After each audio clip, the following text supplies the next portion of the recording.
नमस्कार साथियों, ब्रह्मोस क्लासेस में आप सभी का स्वागत है। उत्तर प्रदेश पुलिस कांस्टेबल के लिए री एग्ज़ाम क्लास जीके जीएस का प्रैक्टिस सेट नंबर 2 की बात करते हैं।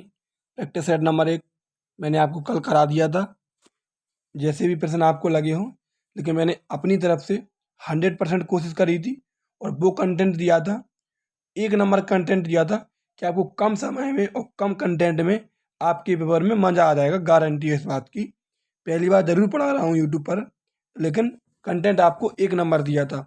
चलिए दूसरे प्रैक्टिस सेट की बात करते हैं और आप सभी को एक बार फिर से दोहरा दूँ कि 6 दिन आपकी क्लास चलेगी और 7वें दिन संडे को मैं आपको जितने भी क्वेश्चन कराऊँगा, चाहे मुझे 2 घंटे लगे, 3 घंटे लग जाए, पूरे क्वेश्चनों का एक साथ रिविज़न करा दूँगा। एक पूरी क्लास ले दूँगा, तो जिससे आपका रिविज़न हो जाएगा। तो चलिए बात करते हैं समय को ध्यान में रखते हुए पहले क्वेश्चन के बारे में। पहला प्रश्न आपसे पूछ ले कि लोथल भोगवा नदी के किनारे स्थित है। कल भी मैंने बताया था, आज फिर कह रहा हूँ, जिस भाई को जीके याद नहीं होती है वो मेरे से जुड़ जाए, गारंटी है उसको जीके याद होने लगेगी। क्योंकि जीके याद करने का सबसे आसान तरीका यही है, जीके को 1 लीनियर फॉर्मेट में लिखिए और वही क्वेश्चन वही आंसर, एक ही लाइन में क्वेश्चन और उसी लाइन में आंसर हो जाना चाहिए। ये जीके याद करने का सबसे बेहतरीन तरीका है। पहला प्रश्न है, लोथल भोगवा नदी के किनारे स्थित है। पूछ ले लोथल कौन सी नदी के किनारे स्थित है? तो लोथल भोगवा नदी के किनारे स्थित है। सिंधु घाटी सभ्यता का एक बंदरगाह था लोथल, जहाँ से चावल के साक्ष्य मिले थे। किसके साक्ष्य मिले थे? चावल के साक्ष्य मिले थे। और लोथल भोगवा नदी के किनारे स्थित है। लोथल की खोज की बात करें, लोथल की खोज एस.आर. बिष्ट ने की थी। किसने की थी? रावेंद्र सिंह एस.आर. राव ने की थी। Sorry, SR. राव ने की थी। लोथल की खोज एस.आर. राव ने की थी। नेक्स्ट प्रश्न, संगम साहित्य तमिल भाषा में लिखा गया है। संगम साहित्य कौन सी भाषा में लिखा गया? तो संगम साहित्य तमिल भाषा में लिखा गया है। ध्यान रखना, संगम साहित्य कौन सी भाषा में लिखा गया? तमिल भाषा में लिखा गया। शस्त्र अधिनियम 1959 में आया। आपसे पूछ ले कि शस्त्र अधिनियम कब आया? तो 1959 में आया। शस्त्र अधिनियम 1959 का है। कब का है? शस्त्र अधिनियम 1959 का है। आगे बात करें, ऋग्वेद में कितने मंडल हैं? तो ऋग्वेद में 4 मंडल हैं। सबसे पहले बात करें कि वेद कितने हैं? तो वेद 4 हैं। कितनी है वेद? वेदों की संख्या 4 है। ऋग्वेद, यजुर्वेद, सामवेद और अथर्ववेद। कौन कौन सी हैं? ऋग्वेद, यजुर्वेद, सामवेद और अथर्ववेद। वेदों की संख्या 4 है। पूछ ले वेद त्रयी में कौन सा वेद शामिल नहीं है? तो ध्यान रखना, वेद त्रयी में अथर्ववेद शामिल नहीं है।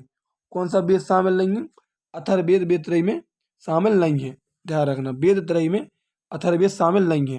ठीक है। भारतीय संगीत का जनक किस वेद को कहा जाता? तो भारतीय संगीत का जनक सामवेद को कहा जाता। भारतीय संगीत का जनक सामवेद को कहा जाता। और गद्य व पद्य दोनों में कौन सा वेद पढ़ा जाता? तो गद्य व पद्य दोनों में यजुर्वेद पढ़ा जाता। ध्यान रखना, कौन सा वेद? यजुर्वेद। आगे बात करें, ऋग्वेद के 10वें मंडल में पुरुष सूक्त का वर्णन है। किसका वर्णन है? ऋग्वेद के 10वें मंडल में पुरुष सूक्त का वर्णन है। अगला प्रश्न, पल्लव वंश की राजधानी कांचीपुरम थी। पूछ ले आपसे, पल्लव वंश की राजधानी क्या थी? तो पल्लव वंश की राजधानी कांचीपुरम थी। मदुरई पांड्य वंश की राजधानी थी। मदुरई किसकी राजधानी थी? तो मदुरई पांड्य वंश की राजधानी थी। कांचीपुरम पल्लव वंश की राजधानी थी और पांड्य वंश की राजधानी मदुरई थी। तंजौर चोल वंश की राजधानी थी। तंजौर किसकी राजधानी थी? तो तंजौर चोल वंश की राजधानी थी। अगला प्रश्न, तंजौर किसकी राजधानी थी? तो भाई मेरे, तंजौर चोल वंश की राजधानी थी। अगला प्रश्न है, भारतीय राष्ट्रीय कांग्रेस की स्थापना मुंबई के गोकुलदास तेजपाल संस्कृत विश्वविद्यालय में हुई थी। कल मैंने आपको इस स्थापना की डेट बताई थी कि 28 दिसंबर 1885 को स्थापना हुई। ए हुमने की, वायसराय डफरिन था। आपको इसी प्रकार से डेली रिवीजन कराया जाएगा तो आपकी चीज़ें उंगलियों पर डांस करने लगेंगी गारंटी से। भारतीय राष्ट्रीय कांग्रेस की स्थापना 28 दिसंबर 1885 को हुई। ए हुमने की, और वायसराय कौन था? तो डफरिन था। डफरिन के समय हुई थी। और कहाँ पर हुई थी? तो मुंबई के गोकुलदास तेजपाल संस्कृत विश्वविद्यालय में हुई थी। आगे बात करते हैं। आगे पूछ रहे, ऐतिहासिक फव्वारा गुलजार हौज हैदराबाद में स्थित है। पूछ रहे गुलजार हौज कहाँ पर स्थित है? तो हैदराबाद में स्थित है, ध्यान रखना। ऐतिहासिक फव्वारा गुलजार हौज कहाँ पर स्थित है? तो हैदराबाद में स्थित है। रामचरितमानस किस भाषा में लिखी गई? तो अवधी भाषा में लिखी। कौन सी भाषा में? अवधी भाषा में। तुलसीदास जी द्वारा रचित रामचरितमानस अवधी भाषा में लिखित है। कौन सी भाषा में? अवधी में। तलातल घर असम में स्थित है। तलातल घर कहाँ पर स्थित है? तो तलातल घर असम में स्थित है, ध्यान रखना। तलातल घर कहाँ पर स्थित है? तलातल घर असम में स्थित है। विक्टोरिया मेमोरियल पश्चिम बंगाल में स्थित है। कहाँ पर स्थित है? विक्टोरिया मेमोरियल पश्चिम बंगाल में स्थित है। नेक्स्ट प्रश्न, पांडिचेरी फ्रांसीसी उपनिवेश की राजधानी थी। आपसे पूछ ले कि पांडिचेरी पर किसका अधिकार था? तो फ्रांसीसियों का अधिकार था। पांडिचेरी को विंडो ऑफ फ्रेंच कल्चर कहते हैं। क्या कहते हैं? विंडो ऑफ फ्रेंच कल्चर, ध्यान रखना। आगे बात करें, कोचीन पुर्तगाली उपनिवेश की राजधानी थी। किसकी? कोचीन किसकी राजधानी थी? तो कोचीन पुर्तगाली उपनिवेश की राजधानी थी। कोचीन किसकी राजधानी थी? पुर्तगाली। तो कोचीन पर पुर्तगालियों का अधिकार था। आगे बात करें, प्रागैतिहासिक काल के पहले युग को पुरापाषाण काल कहा जाता है।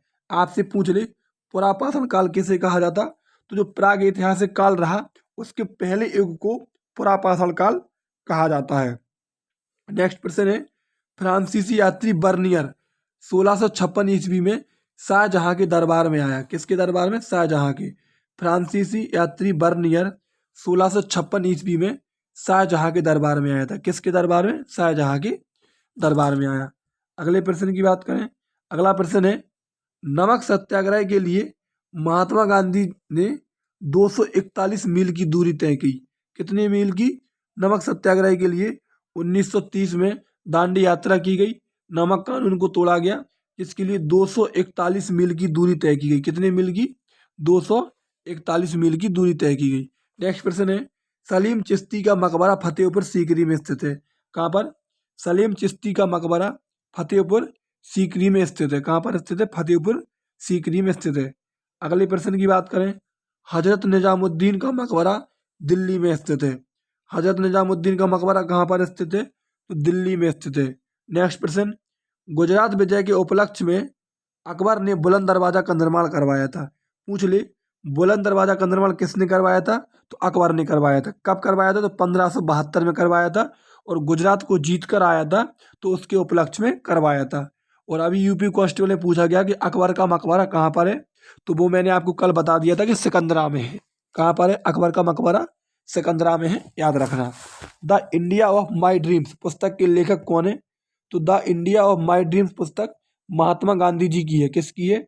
The India of my dreams पुस्तक महात्मा गांधी जी की है। नेक्स्ट प्रश्न, भारत विभाजन पुस्तक किसकी है? सरदार वल्लभ भाई पटेल की है। किसकी? भारत विभाजन पुस्तक सरदार वल्लभ भाई पटेल की है।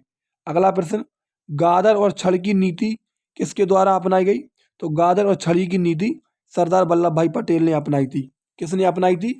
गादर और छड़ी की नीति सरदार वल्लभ भाई पटेल ने अपनाई थी। इंडिया डिवाइडेड पुस्तक किसकी है? तो डॉक्टर राजेंद्र प्रसाद की है। इंडिया डिवाइडेड पुस्तक डॉक्टर राजेंद्र प्रसाद की है। और डिस्कवरी ऑफ इंडिया पुस्तक किसकी है? Discovery of India Jawaharlal Nehru की है। हिंदी में इसका अनुवाद है भारत की खोज। भारत की खोज। भारत की खोज किसकी है? तो जवाहरलाल नेहरू की है। डिस्कवरी ऑफ इंडिया पुस्तक किसकी है? तो जवाहरलाल नेहरू की है। चलिए आगे बात करते हैं, मजब उल बहरीन पुस्तक किसकी है? तो दारा सिकोही की है, ध्यान रखना। मजम उल बहरीन पुस्तक किसकी है? दारा सिकोही की है। बाबरनामा किसकी है? तो बाबरनामा बाबर ने स्वयं रची। किसने रची? किसने? तो बाबर ने स्वयं रखी। हुमायूं नामा किसकी पुस्तक है? तो हुमायूं नामा गुलबदन बेगम की पुस्तक है। किसकी? गुलबदन बेगम की। आगे पूछे, हेलिडोर स्तंभ विदिशा शहर में स्थित है। हेलिओडोर स्तंभ कहाँ पर है? हेलिओडोर स्तंभ विदिशा शहर में स्थित है। मध्य प्रदेश का शहर विदिशा है, वहां पर स्थित है। बौद्ध काल के दौरान कपिलवस्तु के शासक कौन थे? तो शाक्य थे, ध्यान रखना। बुद्ध काल के दौरान कपिलवस्तु के शासक कौन थे? तो बुद्ध काल के दौरान कपिलवस्तु के शासक शाक्य थे। कौन थे? शाक्य थे। आगे पूछ ले, सराय घाट की लड़ाई 1671 में अहोम साम्राज्य और मुगलों के बीच हुई। ध्यान रखना, ये मोस्ट इंपोर्टेंट प्रश्न है। सराय घाट की लड़ाई कब हुई थी? तो 1671 ईस्वी में हुई थी। और असम का साम्राज्य था अहोम साम्राज्य, और मुगलों के बीच में हुई थी। तो अहोम साम्राज्य ने मुगलों को हरा दिया था इस लड़ाई में। सरायघाट की लड़ाई में मुगलों की हार हुई थी। अगला प्रश्न, भगवान महावीर की शिक्षाओं का संकलन अगम सूत्र कहा जाता है। भगवान महावीर की शिक्षाओं के संकलन को अगम सूत्र कहा जाता है। क्या कहा जाता है?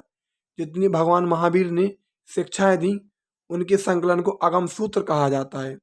अगला प्रश्न है, भारत और पाकिस्तान का सर्वोच्च नागरिक सम्मान भारत रत्न और निशान ए पाकिस्तान पाने वाले एकमात्र भारतीय मोरारजी देसाई। ये मोस्ट इंपोर्टेंट प्रश्न है कि इन्हें भारत का सर्वोच्च सम्मान और पाकिस्तान का सर्वोच्च सम्मान दोनों पुरस्कार इनको प्राप्त है मोरारजी देसाई को, एकमात्र भारतीय है। आगे बात करें, मेसोपोटामिया की सभ्यता दजला एवं फरात नदियों के पर स्थित है। कौन सी नदियों पर? मेसोपोटामिया की सभ्यता दजला एवं फरात नदियों के बीच में स्थित है। कहाँ पर स्थित है? दजला एवं फरात नदी की। आगे बात करें, शिवाजी ने अपना राज्याभिषेक रायगढ़ में गंगभट्ट द्वारा करवाया था। महाराज शिवाजी ने अपना राज्याभिषेक कहाँ करवाया? तो रायगढ़ में गंगभट्ट द्वारा करवाया था। किसके द्वारा? गंगभट्ट के द्वारा। आगे बात करें, जैन धर्म की भाषा की बात करें तो प्राकृत है। जैन धर्म की भाषा कौन सी है? प्राकृत। और बौद्ध धर्म की भाषा कौन सी है? पाली। दोनों प्रश्न मोस्ट इंपोर्टेंट है। जैन धर्म की भाषा प्राकृत है और बौद्ध धर्म की भाषा पाली है। भगवती सूत्र जैन धर्म का मूल ग्रंथ है। पूछ रहे भगवती सूत्र किस धर्म का संबंधित है? तो जैन धर्म से संबंधित है। पाली कीनन बौद्ध धर्म से संबंधित है। पाली कीनन किससे संबंधित है? तो बौद्ध धर्म से संबंधित है। वाराणसी का किला उड़ीसा में स्थित है। अच्छे बच्चे यहाँ पर कंफ्यूज आ जाएंगे, पूछे वाराणसी का किला कहाँ पर स्थित है? तो नाम है वाराणसी का किला। तो वाराणसी का किला उड़ीसा शहर में या उड़ीसा राज्य में स्थित है। रिपब्लिक पुस्तक की बात करें, रिपब्लिक पुस्तक किसकी है? तो प्लूटो की है। रिपब्लिक पुस्तक के लेखक कौन है? तो प्लूटो है। पॉलिटिक्स पुस्तक किसकी है? अरस्तु की है। ध्यान रखना, पॉलिटिक्स पुस्तक किसकी है? तो अरस्तु की है। किसकी है? अरस्तु की है। आगे बात करते हैं, ब्रिटिश संसद में सदस्य बनने वाले पहले भारतीय कौन है? तो मोरारजी देसाई। मोस्ट इंपोर्टेंट प्रश्न है। ब्रिटिश संसद में सदस्य बनने वाले पहले भारतीय कौन है? तो मोरारजी देसाई। ध्यान रखना। आगे बात करें, टिस्को की स्थापना। तो टिस्को की स्थापना 1907 में हुई। ठीक है, टिस्को की स्थापना कब हुई? टिस्को की स्थापना 1907 में हुई। विदेशी धरती पर भारत का तिरंगा सबसे पहले किसने फहराया? तो भीकाजी कामानी। किसने? भीकाजी कामानी। विदेशी धरती पर तिरंगा सबसे पहले भीकाजी कामा द्वारा फहराया गया। फोर्ट विलियम कॉलेज कहाँ पर स्थित है? तो फोर्ट विलियम कॉलेज कोलकाता में स्थित है। कहाँ पर स्थित है? फोर्ट विलियम कॉलेज कोलकाता में स्थित है। ध्यान रखना। अगला प्रश्न, घनानंद को हराकर मौर्य साम्राज्य की स्थापना किसने करी? तो चंद्रगुप्त मौर्य ने की। किसने करी?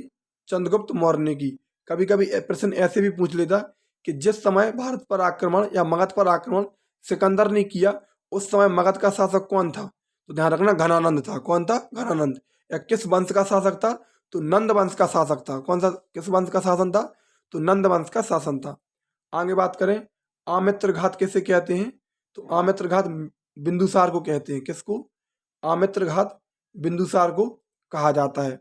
अगला प्रश्न है और आज का लास्ट प्रश्न, देवनाम प्रियदर्शी या प्रियदर्शी किसे कहा जाता? तो ये सभी नाम अशोक के मिलती हैं। किसके नाम मिलती हैं? अशोक के। देवनाम, प्रियदर्शी और प्रियदर्शी अशोक को कहा जाता है।